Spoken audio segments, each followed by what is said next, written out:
విజయవాడ జిల్లా జైలు నుంచి వల్లభనేని వంశీ విడుదలయ్యారు. ఇళ్ల పట్టాల కేసులో వంశీకి బెయిల్ ఇచ్చింది నూజివీడు కోర్టు. వల్లభనేని వంశీపై 11 అక్రమ కేసులు బనాయించింది కూటమి ప్రభుత్వం.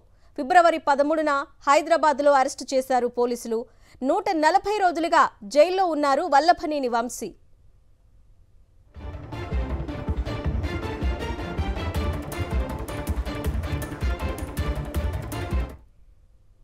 వల్లభనేని వంశీ గారిని అరెస్ట్ చేసి 140 రోజులు తర్వాత ఈరోజు ఆయన బెయిల్ మీద రావటం జరిగింది. చివరికి ఈరోజు కూడా అంటే 140 రోజులు ఎలా అంటే లీగల్ అంటే చట్టంలో ఉన్న ప్రొసీజర్స్ లీగల్ ప్రొసీజర్స్లో ఉన్నటువంటి ఎన్ని ఎత్తుగడలు ఉంటే అన్ని ఎత్తుగడలు వేస్తూ బెయిల్స్ వచ్చినాటిని ఎలా డిలే చేయటం, అయితే బెయిల్ బెంచ్కి వస్తే దాన్ని వాదనలు వినిపించకుండా దాన్ని ఎలా చేయటం, వాయిదాలు అడగటం, లేకపోతే మాకు ఢిల్లీ నుంచి ఆడవాడు వస్తాడు, బాబాయ్ వస్తాడు, ఈ బాబాయ్ వస్తాడని నెల జీతం నెల లెక్కకి మిక్కిలి జీతం తీసుకుంటున్నటువంటి వాళ్ళు ఇక్కడ హైకోర్టులో పనిచేస్తారు.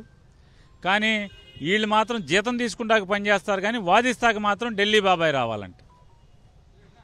వాదిస్తాక ఎవరో ఢిల్లీ నుంచి రావాలి, మా బాబాయ్ వస్తాడని చెప్పని వాయిదాలు అడగటం. ఈ రకంగా ఉద్దేశపూర్వకంగా ప్రభుత్వం ఉద్దేశపూర్వకంగా నిజంగా వీళ్ళకి ఎక్కడన్నా కక్ష సాధింపు ఉంటే అంటే చెప్తే ఎస్ మేము కక్ష సాధింపుగా లోపలేసామని చెప్పేటువంటి ధైర్యం లేదు. కేసులు ఏమన్నా మమ్మల్ని తిట్టారు, మా నాన్న తిట్టారు, లేకపోతే మా ఇంటి వాళ్ళని తిట్టారు, ఆ కేసులు కాదు కదా. కేసులన్నీ తప్పుడు కేసులు. 5 ఏళ్ల క్రితం, 10 ఏళ్ల క్రితం, 14 ఏళ్ల క్రితం ఏదో సంఘటన జరిగిందని ఎవడో ఇవాళ కేసు పెడతాడంట. ఆఖరికి ఈ రోజు కూడా సుప్రీంకోర్టులో ఏ రకంగా ప్రయత్నం చేశారో మీరందరూ చూశారు. అంటే అణచివేత ద్వారా, తప్పుడు కేసులు పెట్టడం ద్వారా న్యాయశాస్త్రంలో లేకపోతే న్యాయశాస్త్ర ప్రొసీజర్స్ అంటే లీగల్ ప్రొసీజర్స్లో ఏమేమి లొసుగులు ఉన్నాయో, ఎలా దాటవేయచ్చో, ఎలా అవతల వాడిని ఏడిపించవచ్చో ఇట్లాంటివన్నీ కూడా చేస్తూ మరి ఇంతకు తీసుకొచ్చారు. ఏం చేస్తారు? పోనీ పారిపోతాడా రాజకీయాల నుంచి? మీరు చేసినటువంటి వేధింపుల వల్ల, అక్రమ కేసుల వల్ల, అక్రమ నిర్బంధాల వల్ల, లేదా ఉద్దేశపూర్వకంగా అతని ఆరోగ్యాన్ని కుళ్ళబెట్టడం ద్వారా ఏం చేస్తారు? రాజకీయ జీవితం నుంచి, ప్రజా జీవితం నుంచి, గన్నవరం రాజకీయాల్లోంచి, గన్నవరం ప్రజలకి సేవ చేయడంలోంచి ఏమైనా పారిపోతాడా? పారిపోడు కదా. ఏం సాధించారు? ప్రజల్లో మరీ ప్రత్యేకించి గన్నవరం ప్రజల్లో వంశీకి సంవత్సరం తిరగకుండానే సానుభూతిని మూటగట్టి పెట్టించగలిగారు. మీ పార్టీకి మీరే గొయ్యి తవ్వుకున్నారు.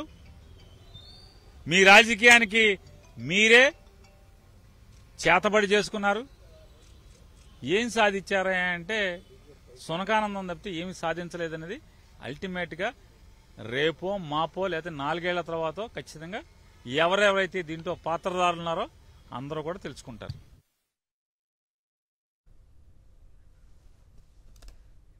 వల్లభనేని వంశీ బెయిల్పై జైలు నుంచి విడుదలయ్యారు. వైఎస్ఆర్సీపీ శ్రేణులు పేర్ని నాని ఆయనకి స్వాగతం పలికారు. మరిన్ని డీటెయిల్స్ మా ప్రతినిధి సురేంద్ర అందిస్తారు. సురేంద్ర, రెడ్ బుక్ రాజ్యాంగంలో భాగంగా వల్లభనేని వంశీపై అక్రమ కేసులు బనాయించింది కూటమి ప్రభుత్వం. ఇప్పటికీ ఆయన మీద పెట్టినటువంటి అన్ని కేసుల్లోనూ ఆయనకి బెయిల్ వచ్చినట్టేనా?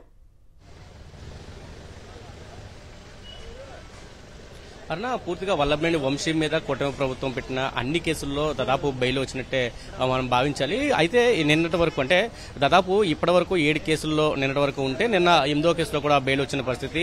నకిలీ ఇళ్ల పట్టాల కేసులో వల్లభనేని వంశీకి నూజివీడు కోర్టు బెయిల్ ఇచ్చింది. ఈ నేపథ్యంలో ఈ రోజు వల్లభనేని వంశీ కొద్దిసేపటి క్రితమే విజయవాడ జిల్లా జైలు నుంచి విడుదలయ్యారు. ఇక్కడి నుంచి నేరుగా నూజివీడు కోర్టుకి ఆయన వెళ్లబోతున్నారు. అక్కడ సిగ్నేచర్ చేసిన తర్వాత అక్కడి నుంచి బాపులపాడు పోలీస్ స్టేషన్కి వెళ్తారు. అక్కడ కూడా సిగ్నేచర్ చేసిన తర్వాత ఆయన ఇంటికి వెళ్లే అవకాశం అయితే ఉంది. అయితే కూటమి ప్రభుత్వం అధికారంలోకి వచ్చిన తర్వాత వైఎస్ఆర్సీపీ నేతలను టార్గెట్ చేసి అక్రమ కేసులు బనాయించింది. దానిలో భాగంగానే వల్లభనేని వంశీపై పెట్టిన కేసులు, అక్రమ కేసులో దాదాపు 140 రోజుల పాటు విజయవాడ జిల్లా జైల్లో వల్లభనేని వంశీ ఉన్నారు. ఈ నేపథ్యంలో కొంత ఆయన ఆరోగ్యం కూడా క్షీణించింది.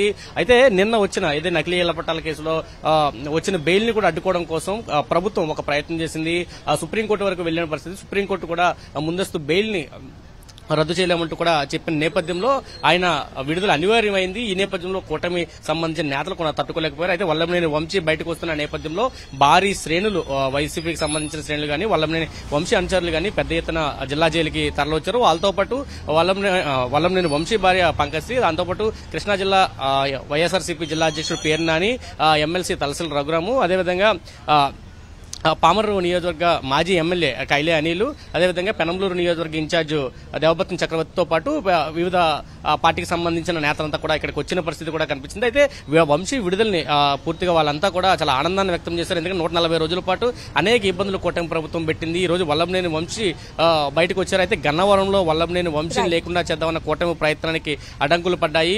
ఇప్పటి నుంచి మళ్లీ వల్లభనేని వంశీ గన్నవరంలో పాగా వేయబోతున్నారు. రాజకీయాల నుంచి దూరంగా వెళ్లే ప్రసక్తి లేదు. అక్కడ ప్రజలు పట్టం కడతారు. వల్లభనేని వంశీని ఏదైతే కేసులు ఇరికించి ఆనందం పొందుతున్నారో వాళ్ళందరికీ ఖచ్చితంగా 4 ఏళ్లలో బుద్ధి వస్తుందంటూ కూడా పేర్నాని కామెంట్ కూడా చేయడం మనం చూసామనే చెప్పాలి అన్న. Okay Surender, thank you.